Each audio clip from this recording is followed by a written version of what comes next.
অনেক দিন আগের কথা। একটা রাজ্য ছিল, যার রাজা ছিলেন দুষ্মন্ত।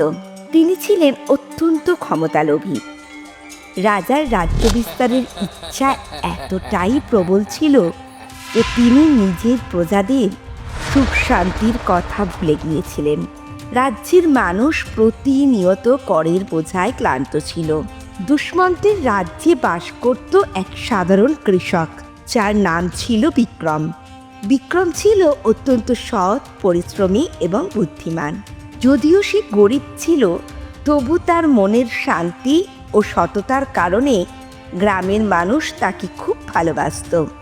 একদিন রাজা ঘোষণা করলেন, আমার রাজ্যে যে প্রজা আমাকে রাজ্য বিস্তারের একটি নতুন উপায় বাতলে দিতে পারবে তাকে আমি পুরস্কৃত করব। তবে যদি কেউ ব্যর্থ হয় তবে কিন্তু তাকে কঠিন শাস্তি দেব। বিক্রম রাজার দরবারে হাজির হলো।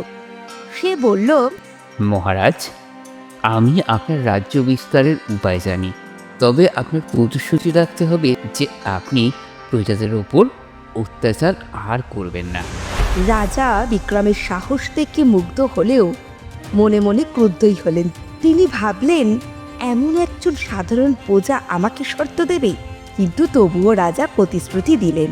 বিক্রম বলল, মহারাজ, ক্ষমতা তখনই বাড়ে যখন প্রজারা আপনাকে ভালোবাসবে।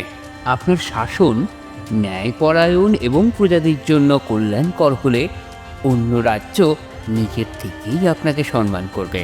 কিন্তু আপনি যদি প্রজাদের উপর অত্যাচার চালান তবে তারা একদিন বিদ্রোহ করবেই করবে।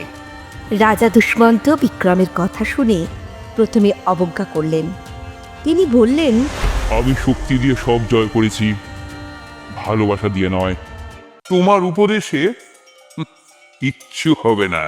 বিক্রম বিনীতভাবে বলল, তাহলে এক কাজ করুন মহারাজ, 1 মাসের জন্য আপনি প্রজাদের ওপর কোনো নতুন কর চাপাবেন না এবং তাদের সমস্যা সব শুনবেন এবং তার সমাধান করারও চেষ্টা করবেন।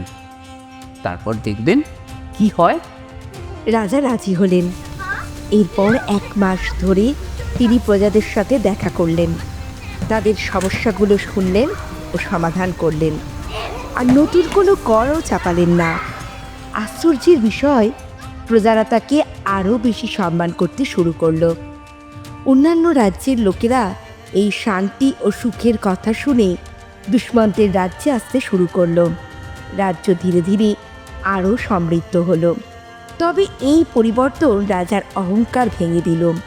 তিনি বুঝতে পারলেন, সত্যিকারের শক্তি প্রজাদের ভালোবাসায়। রাজা বিক্রমকে ডেকে বললেন, তুমি আমাকে এক মহান শিক্ষা দিয়েছ। তুমি যা বলেছ সেটাই সত্যি।